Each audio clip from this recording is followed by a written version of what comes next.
Sé que nos acabamos de ver hace poco en un live hablando exactamente de este tema, pero es que esta vez les traigo de la boca de Britney en sus propias palabras todo lo que dijo en la corte.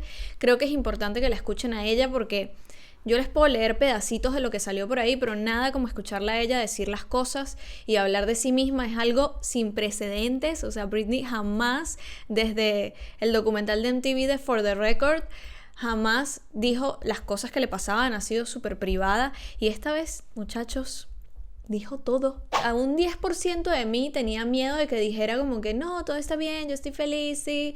Pero es que le dio con furia a todo el mundo. O sea, desde los bailarines hasta el papá, la mamá, la Jodie Montgomery, todo el mundo. Así que yo les voy a traducir acá lo que dijo con subtítulos en español para que lo puedan leer. Quiero que sepan que este video no va a tener una gran edición porque la idea es que salga lo más rápido posible para que ustedes tengan la información lo más rápido posible desde la boca de Britney. Antes de empezar, quiero comentarles rapidito que este video llega a ustedes gracias a Psicos Online, una plataforma en donde puedes buscar ayuda psicológica desde cualquier parte del mundo en la que estés. Son de acá de Argentina, yo los conozco. Te atienden sin necesidad de salir de tu casa y a un buen precio. Así que les voy a dejar los links a su Instagram y a su página web abajo para que los revisen. Ahora sí, pónganse cómodos, búsquense algo de comer porque Britney habló por más de 20 minutos y dijo de todo. Así que vale la pena escucharlo completo. Empecemos. Thank you for your interest in appearing in the court today, and I do recall the last time that I had a chance to meet you, so I'm glad that you're back here today as well. You were here, I believe, in 2019. I believe we were in the court. So I'm happy to hear from you, Ms. Spears. Okay, well, I just got a new phone, so bear with me. Okay, so I have this written down. I have a lot to say, so bear with me. Basically, a lot has happened since 2 years ago, the last time I wrote all this down. The last time I was in court. I will be honest with you, I haven't been back to court in a long time because I don't think I was heard on any level when I came to court the last time. I brought 4 sheets of paper in my hands and wrote in length what I had been through the last 4 months before I came there. The people who did that to me should not be able to walk away so easily. I'll recap. I was on tour in 2018. I was forced to do. My management said if I don't do this tour, I will have to find an attorney. Ms. Spears, I hate to interrupt you, but my court reporter is taking down what you're saying. Okay. And so you have to speak a little more slowly. Okay. Now, I was forced to do. My management said if I don't do this tour, I will have to find an attorney, and by contract, my own management could sue me if I didn't follow through with the tour. He handed me a sheet of paper as I got off the stage in Vegas and said I had to sign it. It was very threatening and scary, and with the conservatorship, I couldn't even get my own attorney, so out of fear, I went ahead and I did the tour. When I came off that tour, a new show in Las Vegas was supposed to take place. I started rehearsing early, but it was hard because I'd been doing Vegas for 4 years and I needed a break in between. But no, I was told this is the timeline and this is how it's going to go. I rehearsed 4 to 4 days a week. Half of the time in the studio and half of the other time in a Westlake studio. I was basically directing most of the show with my whereabouts, where I preferred to rehearse and actually did most of the choreography, meaning I taught my dancers my new choreography myself. I take everything I do very seriously. There's tons of video with me at rehearsals. I wasn't good. I was great. I led a room of 16 new dancers in rehearsals. It's funny to hear my manager's side of the story. They all said I wasn't participating in rehearsals, and I never agreed to take my medication, which my medication is only taken in the mornings, never at rehearsal. They don't even see me. So why are they even claiming that?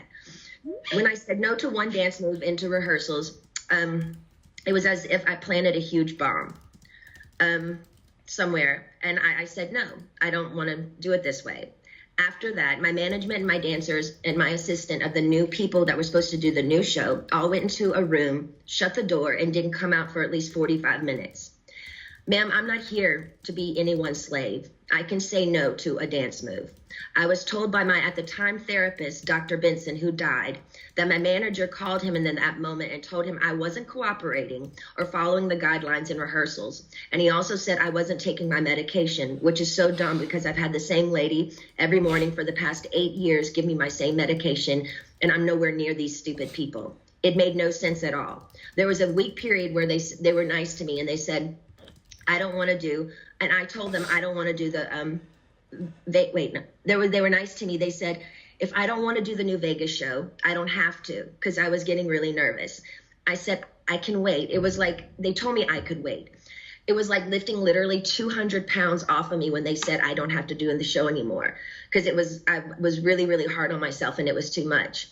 I couldn't take it anymore. So I remember telling my assistant, but you know what? I feel weird if I say no. I feel like they're going to come back and be mean to me or punish me or something. 3 days later, after I said no to Vegas, my therapist sat me down in a room and said he had a million phone calls about how I was not cooperating in rehearsals and I haven't been taking my medication. All of this was a false. He immediately the next day put me on lithium out of nowhere. He took me off my normal meds I'd been on for 5 years. And lithium is a very, very strong and completely different medication compared to what I was used to. You can go mentally impaired if you take too much, if you stay on it longer than 5 months. But he put me on that and I felt drunk. I really couldn't even take up for myself. I couldn't even have a conversation with my mom or dad really about anything. I told them I was scared and my doctor had me on 6 different nurses with this new medication come to my home, stay with me, to monitor me on this new medication, which I never wanted to be on to begin with. There were 6 different nurses in my homes and they wouldn't let me get in my car to go anywhere for a month. Not only did my family not do a goddamn thing, my dad was all for it.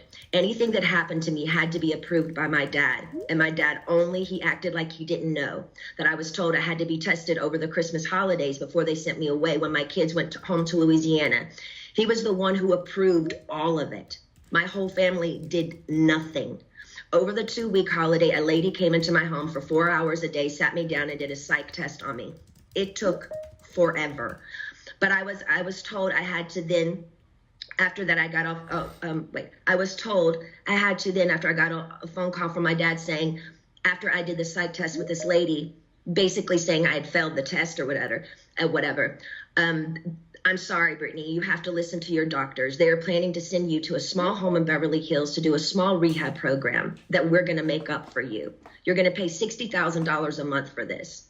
I cried on the phone for an hour and he loved every minute of it. The control he had over someone as powerful as me, as he loved the control to hurt his own daughter 100,000%, he loved it.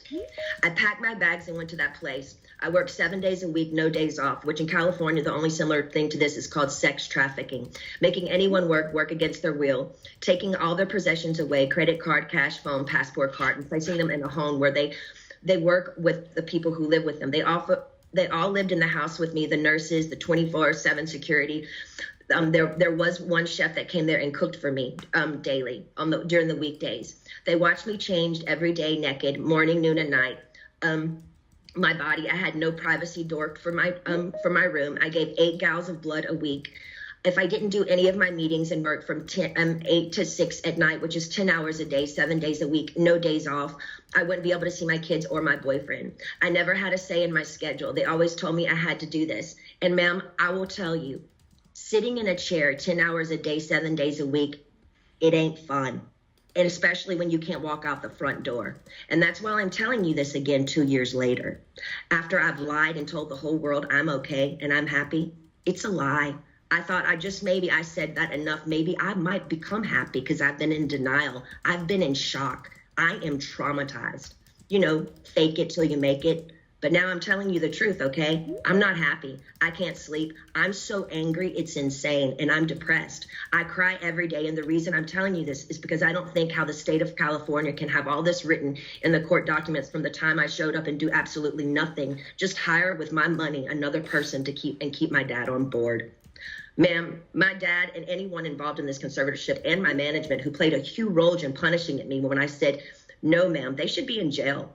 Their cool tactics working for Miley Cyrus as she smokes on joints and stage at the VMAs. Nothing is ever done to this generation for doing wrong things. But my precious body, who's worked for my dad for the past fucking 13 years, trying to be so good and pretty, so perfect when he works me so hard, when I do everything I'm told in the state of California, allowed my ignorant father to take his own daughter, who only has a role with me if I work with him. They set back the whole course and allowed him to do that to me. That's giving these people I've worked for way too much control. They also threatened me and said if I don't go, then I have to go to court. And it will be more embarrassing me if the judge publicly makes you go, the evidence we have, you have to go. I was advised for my image, I need to go ahead and just go and get it over with. They said that to me. I don't even drink alcohol. I should drink alcohol, considering what they put my heart through. Also, the Bridges facility they sent me to, none of the kids, I was doing this program for 4 months. So the last 2 months I went to a Bridges facility. None of the kids there did the program. They never showed up for any of them. You didn't have to do anything if you didn't want to. How come they always made me go? How come I was always threatened by my dad and anybody that participated in this conservatorship? If I don't do this, what they tell me to enslave me to do, they're going to punish me. The last time I spoke to you by just keeping the conservatorship going and also keeping my dad in the loop made me feel like I was dead. Like I didn't matter. Like nothing had been done to me. Like you thought I was lying or something. I'm telling you again because I'm not lying. I want to feel heard. And I'm telling you this again so maybe you can understand the depth and the degree and the damage that they did to me back then. I want changes, and I want changes going forward. I deserve changes. I was told I have to sit down and be evaluated again if I want to end the conservatorship. Ma'am, I didn't know I could petition the conservatorship to end it. I'm sorry for my ignorance, but I honestly didn't know that. But honestly, I don't think I owe anyone to be evaluated. I've done more than enough. I don't feel like I should even be in a room with anyone to offend me by trying to question my capacity of intelligence, whether I need to be in this stupid conservatorship or not. I've done more than enough. I don't owe these people anything, especially me, the one that has roofed and fed tons of people on tour on the road. It's embarrassing and demoralizing what I've been through, and that's the main reason. I've never said it openly, and mainly I didn't want to say it openly because I honestly didn't think anyone would believe me. To be honest with you, the Paris Hilton story on what they did to her to that school, I didn't believe any of it. I'm sorry, I'm an outsider, and I'll just be honest. I didn't believe it, and maybe I'm wrong, and that's why I didn't want to say any of this to anybody, to the public, because I thought people would make fun of me or laugh at me and say, she's lying, she's got everything, she's Britney Spears. I'm not lying. I just want my life back, and it's been 13 years, and it's enough. It's been a long time since I've owned my money, and it's my wish and my dream for all of this to end without being tested. Again, it makes no sense whatsoever for the state of California to sit back and literally watch me with their own 2 eyes make a living for so many people and pay so many people trucks and buses on tour on the road with me and be told I'm not good enough. But I'm great at what I do, and I allow these people to control what I do, ma'am, and it's enough. It makes no sense at all. Now, going forward, I'm not willing to meet or see anyone I've met with enough people against my will. I'm done. All I want is to own my money for this to end and my boyfriend to drive me in his fucking car. And I would honestly like to sue my family, to be totally honest with you. I also would like to be able to share my story with the world and what they did to me instead of it being a hush-hush secret to benefit all of them. I want to be able to be heard on what they did to me by making me keep this in for so long is not good for my heart. I've been so angry and I cry every day. It concerns me. I'm told I'm not allowed to expose the people who did this to me. For my sanity, I need you to the judge to approve me, do an interview where I can be heard on what they did to me. And actually, I have the right to use my voice and take up for myself. My attorney says I can't, it's not good. I can't let the public know anything they did to me. And by not saying anything is saying it's okay. I don't know what I said here. It's not okay. I don't want to interview. I'd much rather just have an open call to you for the press to hear, which I didn't know today we're doing. So thank you. Instead of having an interview, honestly, I need that to get it off my heart, the anger and all of it that's been happening. It's not fair they're telling me lies about me openly. Even my family, they do interviews to anyone they want on news stations, my own family doing interviews and talking about the situation and making me feel so stupid. And I can't say one thing.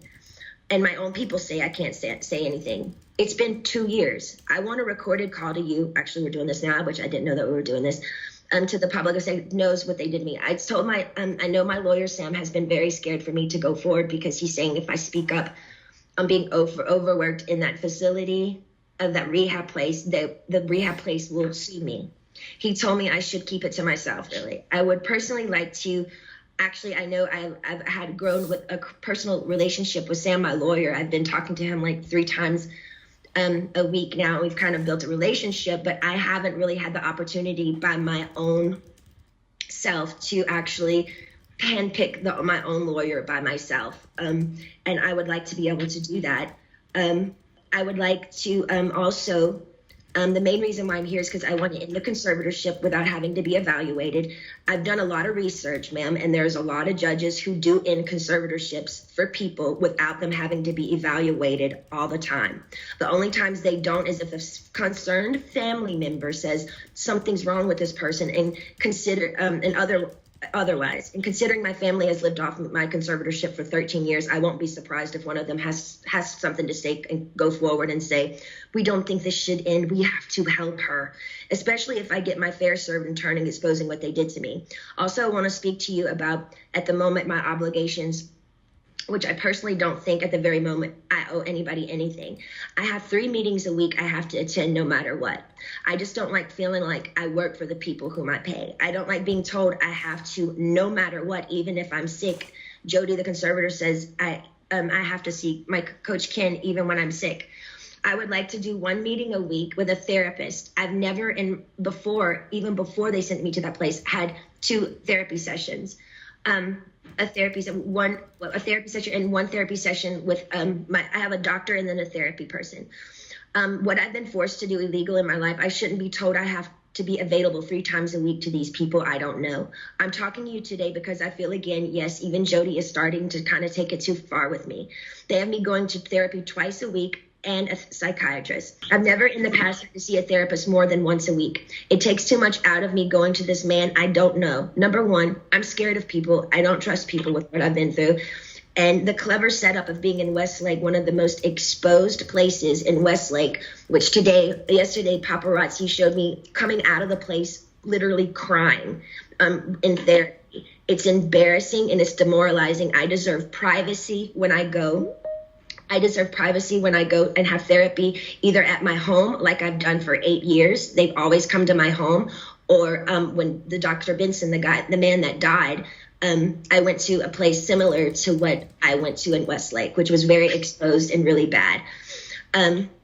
Okay, so wait, where was I? In Westlake, it was identical to Dr. Benson, who died, the one who illegally, yes, 100% abused me by the treatment he gave me too. And to be totally honest with you, I was so... Excuse me for interrupting you. But my reporter says if you could just slow down a little bit because she's trying to make sure she gets everything that you're saying. Okay, cool. And so that would be great. I have been through, and the clever setup in Westlake is identical to Dr. Benson, who died, the one who illegally, yes, 100% abused me by the treatment he gave me. And to be totally honest with you, when he passed away, I got on my knees and thanked God. In other words, my team is pushing it with me again. I have trapped phobias being in small rooms because the trauma locking me up for 4 months in that place is not okay for them to send me, sorry, I'm going fast, to that small room like that twice a week with another new therapist I pay that I never even approved. I don't like it. I don't want to do that.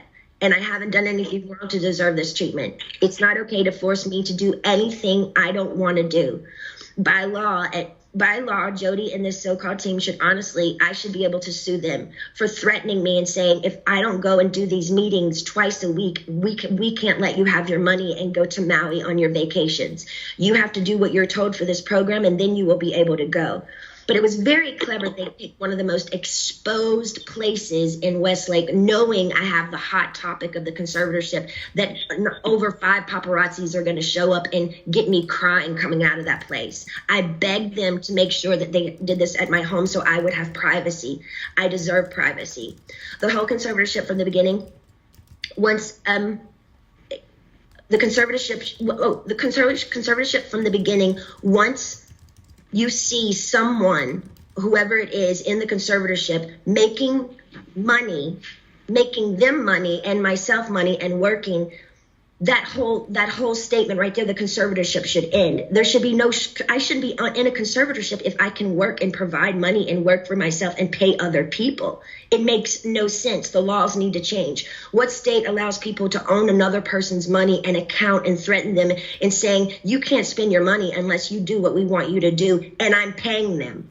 Ma'am, I've worked since I was 17 years old. You have to understand how thin that is for me. Every morning I get up to know I can't go on somewhere there unless I meet people I don't know every week in an office identical to the one where the therapist was very abusive to me.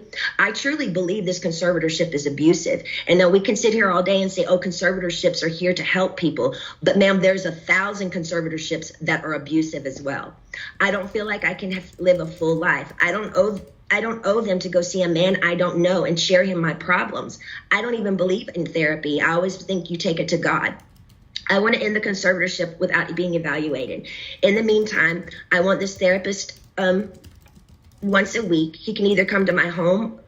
No, I just want him to come to my home. I'm not willing to go to Westlake and be embarrassed by all these paparazzi, these scummy paparazzi laughing at my faces while I'm crying, coming out and taking my pictures as all these white, nice dinners where people drinking wine at restaurants, watching me leave these places. They set me up by sending me to the most exposed places, and I told them I didn't want to go there because I knew paparazzi would show up there. They only gave me 2 options for therapists, and I'm not sure how you make your decisions, ma'am, but this is the only chance for me to talk to you for a while. I need your help. So if you can just kind of let me know where your head is. I don't really honestly know what to say, but my requests are just to end the conservatorship without being evaluated. I want a petition basically to end the conservatorship, but I want it to be petition to end it, but I don't want to be evaluated and be sat in a room with people 4 hours a day like they did me before. And they made it even worse for me after that happened. So I'm honestly new at this, and I'm doing research on all these things. I do know common sense and the method that things can end. For people, it has ended without them being evaluated. So I just want you to take that in consideration. I've also done research. Also took a year during COVID to get me any self-care methods during COVID. She said there were no services available. She's lying, ma'am. My mom went to the spa twice in Louisiana during COVID. For a year, I didn't have my nails done, no hairstyling and no massages, no acupuncture, nothing for a year. I saw the maids in my home each week with their nails done different each time. She made me feel like my dad does, very similar, her behavior and my dad, but just a different dynamic. Team wants me to work and stay home instead of having longer vacations. They are used to me sort of doing a weekly routine for them, and I'm over it. I don't feel like I owe them anything at this point. They need to be reminded they actually work for me. They tricked me by sending me to the, okay, I repeated myself there. Also, I was supposed to be able to have a friend that I used to do AA meetings with. I did AA for 2 years. I have I did 3 meetings a week. I met a bunch of women there, and I'm not able to see my friends that live 8 minutes away from me, which I find extremely strange. I feel like they're making me feel like I live in a rehab program. This is my home. I'd like for my boyfriend to be able to drive me in his car. And I want to meet with a therapist once a week, not twice a week. And I want him to come to my home because I actually know I do need a little therapy. I was told, hold on. I think and I would like to progressively move forward, and I want to have the real deal. I want to be able to get married and have a baby. I was told right now in the conservatorship, I'm not able to get married or have a baby. I have a ID inside of myself right now, so I don't get pregnant. I wanted to take the ID out so I could start trying to have another baby, but this so-called team won't let me go to the doctor to take it out because they don't want me to have any more children. So basically, this conservatorship is doing me way more harm than good. I deserve to have a life. I've worked my whole life. I deserve to have a 2 to 3 year break and just, do what I want to do. But I do feel like there is a crutch here, and I feel like I feel open and I'm okay to talk to you today about it. But I wish I could stay with you on the phone forever, because when I get off the phone with you, all of a sudden, I hear all these no's. No. And then all of a sudden I feel ganged up on, and I feel bullied, and I feel left out and alone. And I'm tired of feeling alone. I deserve to have the same rights as anybody does by having a child, a family, any of those things, and more so. And that's all I wanted to say to you. And thank you so much for letting me speak to you today. Oh, Ms. Spears, you're quite welcome. And also, I just want to tell you that I certainly am sensitive to everything that you said and how you're feeling. And I know that it took a lot of courage for you to say everything you had to say today. And I want to let you know that the court does appreciate your coming on the line and sharing how you're feeling. Okay, well, thank you so much for, giving me this opportunity. Thank you. You're certainly welcome. Mr.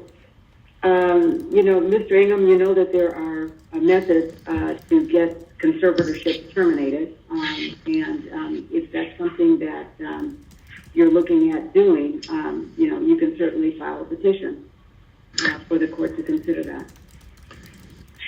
Your Honor, it's difficult for me to respond to that issue without reaching attorney-client privilege, and so therefore I won't even try to touch on that issue.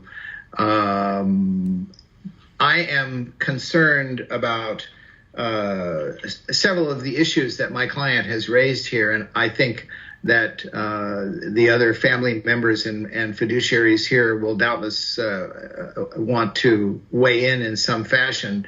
If my client directs me to file a petition to terminate, I'm happy to do that. So far, she has not done that. That's the most that I will say about that issue. With regard to the issue of private counsel or replacing me as her counsel, I am happy to take guidance from the court as to how you would like to set that issue up and how you would like to deal with it. So I will not make any comment other than the fact that I serve at the pleasure of the court, and if the court decides that I should be replaced by someone else, then that's fine with me, however the court wants to handle that.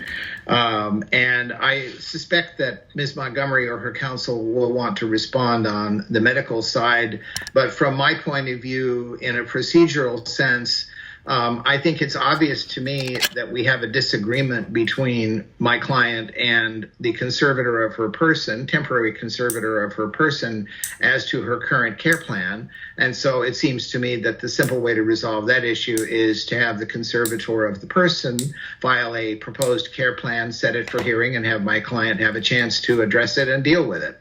It seems like we're past the point that it can be negotiated between the two of them. So I believe that that's about all I would want to say at this point, and would defer to other counsel to respond to their perspective. Mr. Ingham, thank you. And I certainly don't want you to get into the attorney-client discussions, obviously, between you and Ms. Spears. You actually foreshadowed something that I made a note to myself about the issue about that Ms. Spears raised about the treatment, and I was going to ask Ms. Wright and Ms. Montgomery, and I think certainly following that care plan and having it set for hearing or something would be appropriate. But I was actually going to tell them to look into that, because obviously it's something that's causing a concern, and we don't want to do anything that's going to be the reverse of what's trying to be accomplished. But Ms. Wright, I'm happy to hear from you at this point. Thank you, Your Honor. This is Ms. Wright. We certainly do have a different perspective on many of the issues and facts raised by Ms. Spears, but I don't think today is the appropriate forum to air those out. I do love this idea of a care plan. We are more than happy to put one together. My client works with a medical team of very highly qualified and vetted medical professionals. Any decision she makes is with their input and their recommendations. And so we certainly have those ready. We can put them into a care plan. My only concern is, as we go into these in more detail, I am very concerned with Ms. Spears' medical privacy. And I don't think the details of her care plan and the progress she's been making and her conditions should be in the public forum. So I would just ask that when we file the care plan, we obviously will provide it to everyone who is a party on this case, but I think it should be sealed from the public. I don't think this is the best way to vet out a conservatee's mental health issues, and that would be my request for that care plan. Happy to file it. and happy to have a hearing on it. Well, if you want to file a motion prior to the hearing on that, that certainly is your right to do that. Sure, we'll just have to talk about timing to accommodate that motion and then the filing of the care plan. Sure. But I just appreciate Ms. Spears. It takes a lot of courage. But I have to be in agreement to this care plan. I can't be forced to do what I don't want to do. Okay, and I think that there's a way to try to, And ma'am, and honestly, between you, there's nothing. I don't mind doing therapy twice a week. It's the way that they exposed me in that place and where paparazzi are loaded there. And I drive a lot, but I never get out of my car. And so all I want, it's very simple. I would just like this man to come to my house twice a week, and that's it. Okay. Do any other counsel have anything that they want to add this afternoon? Your Honor, I do. It's Glad Jones on behalf of Ms. Lynn Spears. I first want to say that obviously that was very courageous of the conservatee, Ms. Spears. And her mother has great concern about this. But one thing I want to raise with the court, that I want to make sure that we don't leave this hearing today and forget about what Ms. Spears said, is that when she was there in May of 2019, she doesn't feel like she was heard. That we make sure that today Ms. Spears is heard. And to that end, one of the things that she said that is going to very much dictate what happens here, and this is no slight against any counsel in this case, but the request for her to have her own counsel, I would respectfully suggest, Your Honor, given that she articulated the reasons why she wanted that I believe that the court must take that up at its earliest convenience, because that issue may very well dictate what happens in terms of step 2, 3, and 4. Similarly, this healthcare plan, I also asked the court to take that up immediately. These are complaints and concerns that we did hear about in May of 2019. Today is the day, while the world watches and listens to Ms. Spears, is the day that we respectfully request that this court put an action plan at the Los Angeles Superior Court in place to provide the relief that Ms. Spears is so asking for in this hearing. That is critical. That is her mother's request. That is what we respectfully ask the court, that we not leave this proceeding without having dates to move forward on these basic requests that may have an impact on this conservatorship. Thank you, Your Honor.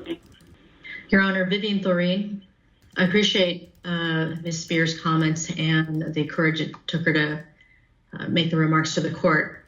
I would like to request a brief recess so that I may consult with my client. There may be issues that I would like to respond to, but given the amount of testimony provided, I would like to request a recess so that I can consult with my client. Bueno, muchachos, creo que como yo probablemente tengan el corazón roto si son fans de Britney o si son personas empáticas, porque la verdad es que lo que le está pasando a esta mujer es terrible. Ni siquiera hace falta ser su fan para reconocer su dolor y decir yo no podría con lo que yo no podría pasar por lo que le está pasando a ella. No sé qué hubiera hecho ya, sinceramente. Y creo que es una mujer muy valiente y muy fuerte y merece hacer lo que le dé la gana con su vida. Si no quiere actuar más nunca, ni siquiera dijo que no quiere actuar más nunca, solo quiere un descanso de 3 años, quiere ser mamá, quiere que le quiten en due. O sea, eso es violencia de género. El hecho de que no le permitas a una mujer ser madre, ya ella está en sus 39 años, no le queda mucho tiempo para ser madre. De todas las cosas que dijo, me parece que esa es una de las más graves, que no le dejan casarse y le tienen un dispositivo intrauterino para que no quede embarazada obligada y no se lo quieren quitar. O sea, eso es ejercer violencia contra la mujer. Eso es otro nivel de control de la vida de alguien. El hecho de que ni siquiera pueda cambiar el color de los gabinetes de su cocina, no poderse casar, que su novio no la pueda llevar en el auto a ningún lado porque me imagino que, no sé, tendrán miedo que se escapen juntos, no sé qué se inventan en la cabeza. El hecho de que ni siquiera sus propios bailarines y coreógrafos la respeten, que la gente que trabaja para ella piense que ella trabaja para ellos y no la respeten y la humillen, me parece gravísimo. El hecho de que le pongan las citas psicológicas en lugares públicos para que la prensa la vea salir llorando y así decir, miren qué mal está Britney, miren las fotos que salen en TMZ, porque para eso es. Me encantó que le haya tirado a Jodie Montgomery, que es la que sustituyó al padre cuando el padre se enfermó, que le dio la ruptura de colon en el 2019, que al principio pensábamos que ella era una mejor opción y resultó que Britney dijo que no, que la tipa se está pasando de lista. Entonces aquí todo el mundo tiene que pagar, sinceramente, o sea, creo que esta gente ya es hora de que empiece a pagar por los crímenes y por el maltrato que esta mujer ha sufrido y por estarla medicando en contra de su voluntad con drogas fuertísimas. De verdad, todo esto es horrible. Yo no sé qué opinan ustedes. Me gustaría que me lo digan en los comentarios. ¿Ustedes qué creen que va a pasar? Yo creo sinceramente que pronto Britney va a ser libre. O sea, después de esto, creo que estamos, si antes estábamos cerca, ahora estamos pero al lado de la libertad. Sinceramente lo creo que si no se da este año por temas COVID, se va a dar el año que viene, pero siento que voy a ser muy feliz cuando vea a Britney libre, a esa gente tras las rejas, a Britney casándose con Sam o con quien se le dé la gana y teniendo cuantos hijos quiera. O sea, sinceramente creo que si hay alguien en este mundo que se merece ser feliz, es ella. Así que bueno, los leo en los comentarios y muchísimas gracias por ver. Recuerden que les dejo los links a Seconds Online abajo y envíenle este video a todos sus amigos fanáticos de Britney que quieran saber qué fue lo que dijo en la audiencia y compártanlo en sus redes sociales para la gente que no habla inglés pueda leerlo en español. Recuerden seguirme en Instagram como Dani Dos Santos y escuchar mi podcast Danielogía. Les va a salir por aquí arriba. Para los que no saben nada sobre el tema Britney y quieren saber absolutamente todo de principio a fin, les dejo la carpeta que hice que se llama Free Britney, en donde van a ver todas las actualizaciones del caso que he hecho desde el año pasado. Sí, hay un montón de videos sobre Britney y sobre su vida. Así que bueno, muchas gracias por ver. Bye bye.